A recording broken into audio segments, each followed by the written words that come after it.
Hello, नमस्ते, राधे कृष्णा, हर हर शंभू, जय हो शिव शक्ति। तो आपके लिए एक और रीडिंग लेके आई हूँ जिसका टॉपिक रहने वाला है, अब आंखें खुल गई हैं, समझ आ गया है, आप बिल्कुल सही थे। तो आप सोच रहे हैं उन्होंने ये क्या कर दिया। तो जो भी आपके जीवन में घटनाएं हुई, जिनकी आंखों पे पर्दे पड़े थे, उनकी अब आंखें खुल चुकी हैं। तो जानने की कोशिश करेंगे कि वो आपके बारे में क्या सोच रहे हैं इस टाइम और क्या उनके दिमाग में चल रहा है।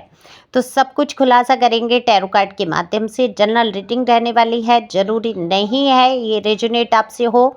मेल फीमेल दोनों के लिए समान है। जितना आपसे रेजोनेट हो जाता है आपकी एनर्जी की वजह से होता है। तो एनर्जी कैसे सेंड करेंगे आप जब पहली बार आते हैं, सब्सक्राइब करते हैं, कमेंट्स करते हैं, लाइक शेयर कुछ भी करते हैं चैनल पे, तो आपकी बहुत सारी एनर्जी मुझ तक आती है और रीडिंग आपसे रेजोनेट हो पाती है। दिए हुए नंबर पे संपर्क कर सकते हैं पर्सनल रीडिंग के लिए। पर्सनल रीडिंग फ्री नहीं है और व्हाट्सएप पर ही संपर्क करें। ओके, कॉल नहीं। जिनको रीडिंग करानी होगी वो व्हाट्सएप पे आएंगे, मैं कॉल नहीं अटेंड करूँगी अब। तो मैंने कार्ड सफल कर लिए हैं। अब सबसे पहले बात हो रही है कि ये आखिर है कौन जिनकी आंखें खुल गई हैं, जो समझ रहे हैं कि आप बिल्कुल सही हैं, सोच रहे हैं। तो ये सबसे पहले आपके जीवन से जुड़े हुए वही व्यक्ति हैं जिनके बारे में आप सोचते हैं। इस व्यक्ति ने जो भी है, मेल या फीमेल, आपके जो भी पर्सन, आप जो भी हैं अपने जेंडर के हिसाब से अपने पर्सन या पर्सनी के लिए सुन सकते हैं। तो ये ख़ास तौर से आपकी लव लाइफ या आपके जीवन से जुड़े हुए वो व्यक्ति थे जिनके साथ आप हमेशा खड़े रहे थे, आपने जिनको बहुत प्यार दिया था और आपके साथ धोखेबाजी हुई। दरअसल ये व्यक्ति ये समझ नहीं पाए कि आप इनसे सच में इतना प्यार करते हैं, सच्चाई से जुड़े हैं। आपकी सच्चाई को भी इन्होंने थर्ड पार्टी की नज़र से देखा। अब ये थर्ड पार्टी देखो, आपके घर परिवार के वो लोग हो सकते हैं जिन्होंने इनको भड़काया, इनके दोस्त मित्र सहेलियां हो सकते हैं, इनके रोमांटिक पार्टी भी हो सकती है। अब आपके केस में अलग अलग परिस्थितियां हो सकती हैं, तो अपने हिसाब से समझ सकते हैं। तो थर्ड पार्टी की नज़र से देखने लगे, आपका साथ, आपका सहयोग, आपने जो कुछ भी इनके लिए किया, आपने अपना एक जीवन न्यौछावर कर दिया। कितने ही साल इनके पीछे आपने ख़राब कर दिए, जीवन को बर्बाद करके रख लिया, लेकिन ये व्यक्ति समझ नहीं पाए और ये आपको ही धिक्कारने लगे, धुतकारने लगे, अपने आप से दूर करने लगे। और आप नो कांटेक्ट सिचुएशन, यहाँ जिनकी भी है ये रीडिंग उन्हीं की है, तो नोट कांटेक्ट सिचुएशन में आपको डाल दिया गया और आप बहुत तरसे, बहुत तड़फे, बहुत रोए हैं। आपके जीवन में कष्टों के अलावा कुछ इस इंसान ने दिया नहीं। देखो, शुरुआत में आपके बीच में प्यार था, मैं ये नहीं कह सकती ये व्यक्ति आपको प्यार नहीं करता था या आप इससे प्यार नहीं करते थे, लेकिन आप दोनों के बीच में जब से तीसरे लोग घुस के आए, लोगों ने यहाँ पर बहुत, ये कहूँगी ज्वेलसी जलन रही, लोग नहीं सहन कर पाए आपका वो प्यार, वो आपस की समझौते, वो आगे बढ़ना। और ये तो बिल्कुल भी सहन नहीं किया गया है कि क्रेडिट आपको दिया जाए कि आपने अपने पर्सनी को आगे बढ़ाने की कोशिश की या उनके अंदर जो सुधार आए या वो सही रास्तों पे चल पाए, वो आपकी वजह से हुआ। ये तो बिल्कुल भी सहन नहीं लोग कर पाए, तो आपको ही रास्ते से हटाने की सोच लिया। और देखो, आपके पर्सन ने आंख बंद करके उन लोगों का भरोसा किया, उनको आपके अंदर खामियां नजर आने लगी, उनको वो प्यार भूल गए जो आपने उनके लिए किया, वो सारी चीज़ें भूल गए जो आपके साथ बिताए हुए वक्त, पल, वो क्षण, वो सब कुछ भूल गए। ये भूल गए कि कभी इस इंसान ने मुझे इतना प्यार किया। तो समझौते की जगह वो आपके साथ ऐसा बर्ताव करने लगे कि आप कहीं ना कहीं मानसिक रूप से इतना वीक हो जाएं कि आप ख़त्म ही हो जाएं।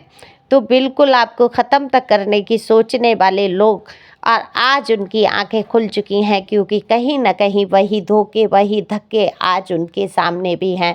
तो ये जो थर्ड पार्टी इनकी फेवर में खड़ी थी, जो थर्ड पार्टी इनको भड़का रही थी, जो थर्ड पार्टी जो जो कुछ भी आपके रिश्ते में आग लगाई थी, ये बहुत ही सुंदर रिश्ता था, ये बहुत ही प्यारा बसा हुआ एक घर था, ऐसा दिख रहा है, जिसमें प्यार था आपस में। आप तो खैर इतना प्यार करते हैं कि आज भी आप उनका बुरा नहीं सोचते, लेकिन हुआ क्या है कि आपको ही बुरा बना दिया गया। आपने हर समझौते की कोशिश की, आपके हर एक समझौते को चालाकी समझा गया, हर एक चीज़ को आपकी साजिश समझा गया, जबकि खुद ने चालें चली, खुद ने साजिश की और बिल्कुल सब कुछ पता है कि ये गलतियाँ उन्हीं की हैं। देखो, ऐसा नहीं है दोष आपको दिया जा रहा है, ये तो ऊपर लोगों को दिखाने के लिए चाहे कुछ कह देते हो, लेकिन अंतरात्मा में देखो सबको पता होता है कि मैंने क्या किया है। जो कुछ भी आपके साथ इन्होंने किया उसका एहसास है, अपनी गलतियों को समझते हैं कि यहाँ मैं गलत और यहाँ पर मैं सही हूँ, लेकिन सब कुछ जानते हुए भी आपको सताया गया, ये सबसे बड़ी दुख की बात है। क्यों सताया गया इतने प्यारे इंसान को, जिसने अपनी ज़िंदगी दांव पर लगाकर उनका साथ चुना, है ना। समाज का आपने कितना विरोध सहा, कितने लोगों की कड़वी निगाहों से आप गुजरे, चाहे वो उनके घर वाले हों चाहे आपके घर वाले हों।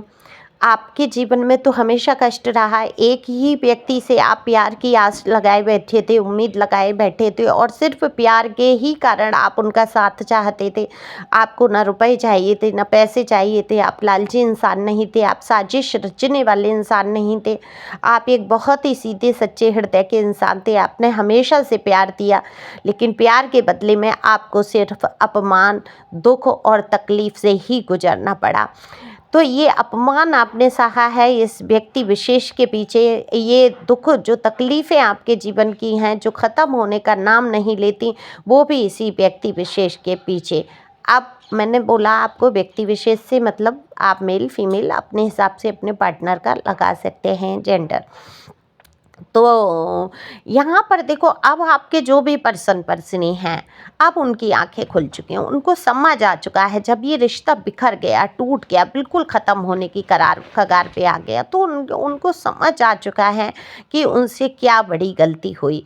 जब उनके जीवन में वही कहानी दोहरी, जब उन्होंने दूसरों को प्यार देने की कोशिश की, जब उन्होंने उन लोगों का साथ चाहा जो उनके साथ ऐसा व्यवहार कर रहे थे, उनके साथ वही व्यवहार किया गया, वही तकलीफ़ उनको मिलना शुरू हुई, तब उनको एहसास हुआ कि उन्होंने ये सब क्या कर दिया। एक ऐसे इंसान को सताया उन्होंने जो सच्चाई से उनके साथ खड़ा था। तो आज के ज़माने में देखो सब कुछ मिल जाता है, ऐसा नहीं है फिजिकल संबंध नहीं कहीं हो सकते, इंसान अपनी पूर्ति नहीं कर सकता, वो भी कर लेगा। एक इंसान दूसरा उनके जीवन में भी आ जाएगा, जो भी चाहेगा। मैं सबकी बात कर रही हूँ, हर कोई नहीं करता है कि अपने पर्सन या पर्सनी के खिलाफ जाके कहीं अदर रिलेशन में चला जाए। व्यक्ति पूरा ज़िंदगी एक रिश्ते में काट देते हैं, उनकी यादों में काट देते हैं, उनके दिए हुए दुख और घाव तकलीफ़ों को भरने में काट देते हैं। इतने कष्ट से गुजर जाते हैं, इतना विश्वास टूट जाता है कि वो किसी और पे विश्वास नहीं कर पाते हैं। एक तरीके से उनका जीवन ख़त्म कर देते हैं ऐसे लोग जो पहले प्यार दिखाते हैं और बाद में जीवन को नरक बना देते हैं। तो आपके जीवन को नरक बना दिया गया, फिर भी आप कभी इनके खिलाफ नहीं गए, कभी आपने इनकी बुराई नहीं सोची, कभी आपने बद्दुआएं नहीं निकाली, लेकिन आपको दुख तकलीफ पहुंचाने से आज भी बाज नहीं आते, क्योंकि ईगो और घमंड से भरे हुए हैं आपके पर्सन या पर्सनी।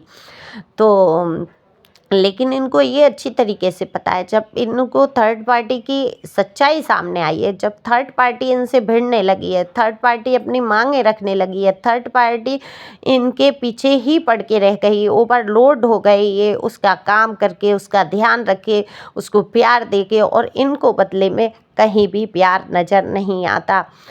पैसा पैसा पैसा, सिर्फ पेंटिकल के कार्ड्स जो बताते हैं कि पैसे के आगे इस व्यक्ति ने आपकी केयर नहीं की, आपको छोड़ दिया, पैसे को चुन लिया। तो अब इनको समझ आ रहा है, पैसे कहते हैं ना कि पैसों में इमोशन थोड़े ही होते हैं। पैसे पैसे तो भाई धातु के बने हैं या मतलब कागज़ के हैं, वो बोल नहीं सकते, उनमें इमोशन नहीं हो सकते। तो कोई भी पैसा जो खर्च कर रहा है उसके अंदर भी इमोशन नहीं है, तभी तो वो किसी का घर तोड़वा रहा है या बीच में नाक घुसा के किसी के आपस के रिश्ते को ख़राब कर रहा है। तो ये तो आपके खुद के पर्सनी की गलती हुई, तीसरे व्यक्ति की कोई गलती नहीं होती है। हर इंसान चाहता है कि वो ज्वेलसी जलन में भरा होता है, सोचता है इसका घर परिवार ना बस पाए, इनका प्यार ना बढ़ पाए, ये व्यक्ति सिर्फ मेरे ही चापलूसी करता रहे, मेरे ही काम आता रहे। तो ऐसी सिचुएशन आ सकती है। ये तो खुद की समझ है ना कि हम अपने व्यक्ति को या अपने से ज़्यादा प्यार करने वाले व्यक्ति को हम क्यों सताएं, क्यों दुख दें, क्यों तकलीफ़ को पहुँचाएँ। अगर हम उसको प्यार नहीं कर सकते तो हमें तक कष्ट भी नहीं पहुँचाने का अधिकार है ना? तो अलग भी हो सकते हैं शांति से, बिना कलेश के, बिना झंझटों के, लेकिन नहीं, इन्होंने आपको बहुत सताया तो अब आँखें खुल रही हैं, क्योंकि इनको कोई प्यार करने वाला नहीं है। अब इनको समझ आ रहा है कि इन्होंने ये कर क्या दिया। इन्होंने अपना वो प्यारा सा रिश्ता, अपना वो प्यारा सा व्यक्ति खो दिया जो सिर्फ इन्हीं के लिए जी रहा था, इन्हीं के लिए सब कुछ कर रहा था, इन्हीं की फिक्र कर रहा था। खाना खाया या नहीं खाया, ये व्यक्ति कहाँ है, क्या कर रहा है, ये सिर्फ उस शक की वजह से नहीं था।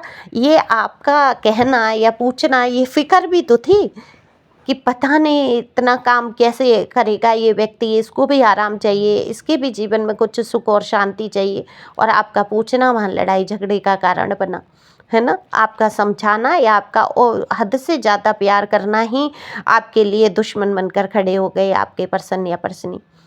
तो अब इनको समझ तो आ रहा है कि आप अपनी जगह बिल्कुल सही थे, जो बातें आप कहते थे, जिन लोगों के बारे में आपने बताया, इनको समझ आ चुकी हैं कि ये लोग वही हैं, वैसे ही हैं, चाहे इनके स्वयं के घर वाले हैं, ये बहुत अच्छी तरीके से समझ रहे हैं। पर बात वही है ना कि ये सोच तो रहे हैं, ये मैंने क्या कर दिया, मैंने अपने प्यारे से रिश्ते को खो दिया, मैंने कितना कष्ट पहुंचाया, अब ये कर्मा मुझे मिलेगा ही, मैं जीवन में भुगतूंगा या भुगतूंगी ही। तो ये तमाम बातों को सोच रहे हैं कि अब क्या कर सकते हैं, है ना? एक तरीके से मैं कहूँगी कि आपसे बात करने के लिए तरस रहे हैं, तड़फ रहे हैं, लेकिन बात भी करें तो किस मुँह से करें? क्या आपको तो समझा ही नहीं गया है, आपको तो इतने दुख और तकलीफ़ें पहुँचाई हैं, है ना? आज भी कहीं न कहीं आपके संपर्क में आने के लिए आपको कष्ट ही पहुँचाते हैं। तो ये तो देखो, अब ईश्वर तो कर्मा का निर्णय तो करता ही है, इसमें आपको फ़िक्र करने की आवश्यकता नहीं है। और ये देखो, पर्सनल रीडिंग नहीं है किसी की, तो कोई निर्णय नहीं आप ले सकते इस पे कि अगर मैं कहूँ कि आपके ये पर्सन जो पर्सनी जो टॉक्सिक रिलेशन में आप रहे, जिन्होंने आपको बहुत ही ज़्यादा परेशान किया, आज अगर आकर आपके सामने खड़े हो जाएँ, आप अपना लें, तो ये मैं यहाँ नहीं कह सकती, है ना? ये तो सिर्फ आप पर्सनल रीडिंग कराएंगे तब ही पता चलेगा, क्योंकि अलग अलग एनर्जी होती हैं, अलग अलग चीज़ें होती हैं, अलग अलग परिस्थितियां हैं, उनमें सब में एक सा हम नहीं कर सकते। तो आगे बढ़ो, खुश रहो। आपकी सच्चाई, जिस सच्चाई से आप खड़े हैं, जिस सच्चाई से आप चले हैं, जिस सच्चाई से आपने प्यार दिया है, आपने त्याग किया है, वो बिल्कुल समझ में आ रहा है और आएगा। तो आप खुश रहो, मस्त रहो, आगे बढ़ते रहो। Thank you for watching my channel. Thank you angel, thank you God, thank you प्यारे व्यूवर्स।